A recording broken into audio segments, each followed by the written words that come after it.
Hey, this is Rose's 1722. We're going to read your book today. I hope you enjoy it.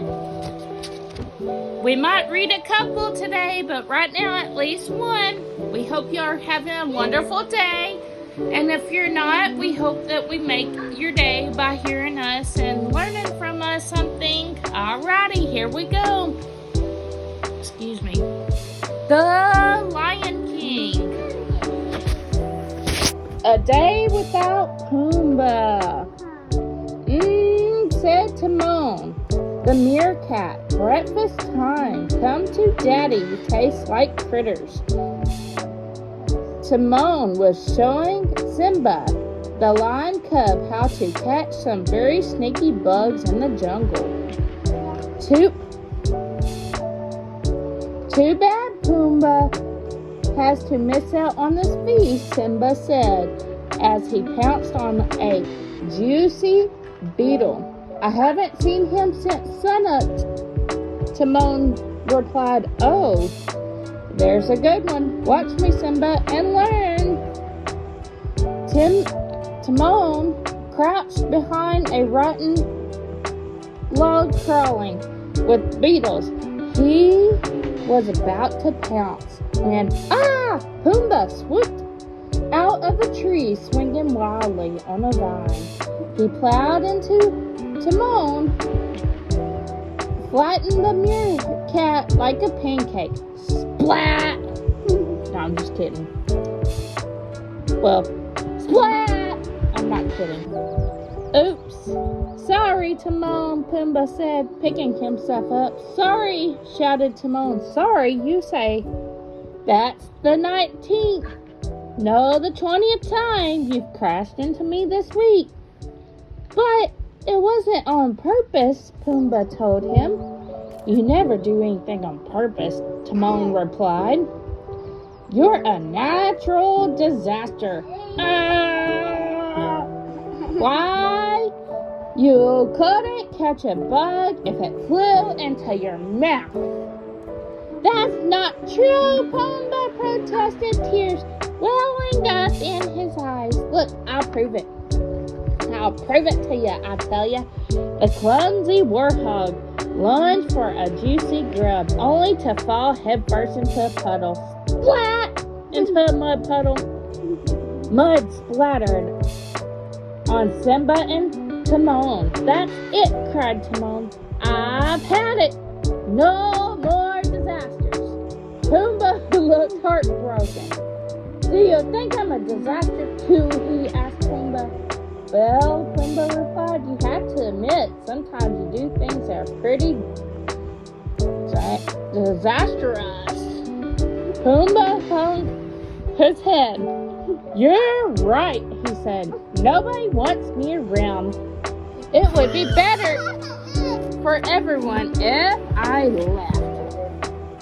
Like I'm just gonna leave.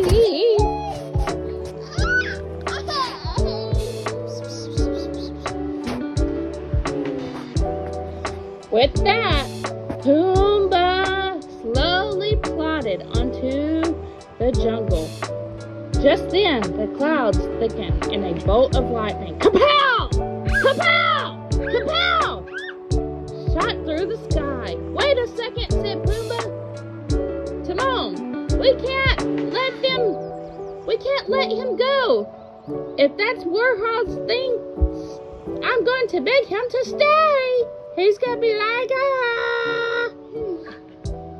He's sorely mistaken. Timon said, trust me, Simba. He'll be back by lunchtime. As the rain began to pour down, Simba wasn't so sure. The storm came and went. The rain went and then so did lunchtime. But still no Pumbaa. Simba began to worry. Simba looked off in the direction Pumbaa had gone. We shouldn't have been so hard on him, the lion cub said. I wonder if he's okay. That's fine, snapped Timon. who was still sore from getting squashed, splat, that morning. Besides, he's the one who walked out on us, remember? Poof! Gone. History as far as I'm concerned. Puma, who is that? Never heard of him. Pumas, they yelled. Simba sighed. Oh, stop moping, Timon continued. And then about it. We can't do anything we want now without worrying about getting knocked down, covered with mud, or run over. Let's enjoy it as Timon marched off. Simba followed behind. First, Simba and Timon tried chasing vultures. Then they splashed in the river. They even tried playing a game of tag among the vines, but somehow they seemed like very much fun. Something or someone was always missing. So what do you want to do now? Timon asked Simba. I don't know, replied Simba. What do you want to do? I don't know. I asked you first, said Timon. The sun began to dip down below the horizon. Timon sighed. He was bored, and he admitted to himself it was also possible that he missed Pumbaa. Just a little. Not a lot, but just a little. By the time Simba and Timon finished dinner, they were both a little grumpy. They hadn't really enjoyed anything they've done that day. Soon it was time for bedtime.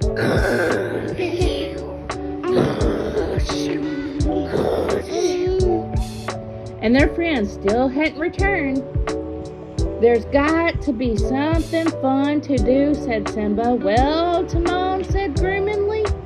What do you want to do? I don't know, but I ask you first, said Simba. What do you want to do? The pair went on and on and on and on and on, trying to think of fun things to do. They would have gone on even longer, but suddenly they heard a sound.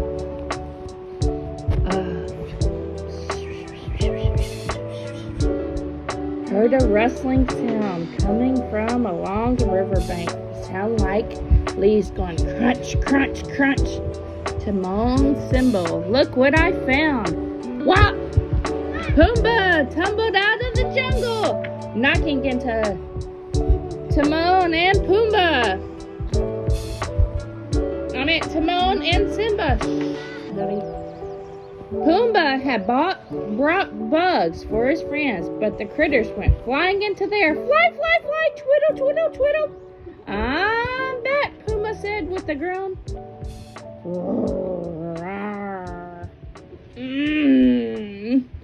So we see Timon mumbled from beneath the warhawk. Embarrassed, Pumbaa stood up and faced his friends. I came back to show you all the bugs I found, he said. But now look what I've done. I'm the worst friend ever. Wait 1 minute, cried Timon. This is not true. You're a wonderful friend. And we missed you, Simba said. We even missed your disasters. Yes, we did. Pumbaa stopped and turned towards his friends. Hopefully, it appears, Timon said with a small smile, that we've grown accustomed to being stepped on, bruised, and squashed. Splat! Today was no fun without you, Simba exclaimed yet again. Your very favorite disaster of ours. Yes, you are. We love you. Pumbaa rushed towards him. As he did, he accidentally knocked over Timon and stepped on Simba's paw. Ow, you hit my paw. You got family didn't mind because I really missed him. As Simba curled up to sleep, he was already looking towards the adventures that he would have the next day with most of his friends. See, we can't take things for granted, friends, because we never know what's gonna happen.